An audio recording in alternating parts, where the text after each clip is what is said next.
మీరు కొత్తగా business start చేస్తున్నారా లేదా ఆల్రెడీ బిజినెస్ రన్ చేస్తున్నట్లయితే మీరు ఈ డాక్యుమెంట్స్ కంపల్సరీ మెయింటైన్ చేయాలని మీకు తెలుసా? వాటి కోసం ఈ వీడియోలో తెలుసుకుందాం. నేను మీ ట్యాక్స్ పిల్ల ఫ్రమ్ తనుశ్రీ ట్యాక్స్ సొల్యూషన్స్. మీరు రన్ చేస్తున్న బిజినెస్ కి MSME, GST, trade, labour licence ఈ 4 అనేవి చాలా ఇంపార్టెంట్.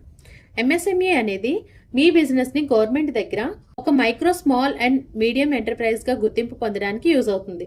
అండ్ అలానే గవర్నమెంట్ దగ్గర నుంచి వచ్చే స్కీమ్స్, బెనిఫిట్స్, లోన్స్ వీటికి ఎలిజిబిలిటీ కోసం ఎంఎస్ఎంఈ అనేది యూజ్ అవుతుంది. అండ్ జిఎస్టీ ఇది మీ టర్నోవర్ లిమిట్స్ ని బట్టి తీసుకోవాల్సి ఉంటుంది. ట్రేడ్ లైసెన్స్ మీరు షాప్, ఆఫీస్, హోటల్, హాస్టల్స్ లేదా ఏదైనా కమర్షియల్ ఎస్టాబ్లిష్మెంట్ రన్ చేస్తున్నప్పుడు మీ లోకల్ అథారిటీ రూల్స్ ప్రకారం ఈ ట్రేడ్ లైసెన్స్ అనేది అవసరం ఉంటుంది. సో మీ బిజినెస్ లొకేషన్, యాక్టివిటీ ఆధారంగా ట్రేడ్ లైసెన్స్ రిక్వైర్మెంట్ అనేది చెక్ చేసుకోవాలి.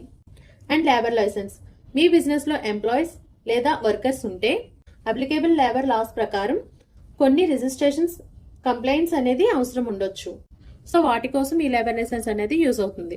సో మీరు ఎలాంటి బిజినెస్ రన్ చేస్తున్నారు, మీకు ఎలాంటి డాక్యుమెంట్స్ అవసరం అనేది తెలుసుకోవడానికి ఈ వీడియోలో స్క్రోల్ అవుతున్న నెంబర్ ని కాంటాక్ట్ అవ్వండి. అలానే ఈ వీడియోని బిజినెస్ చేస్తున్న మీ ఫ్రెండ్స్ అండ్ ఫ్యామిలీ మెంబర్స్ కి షేర్ చేయండి. Thank you for watching.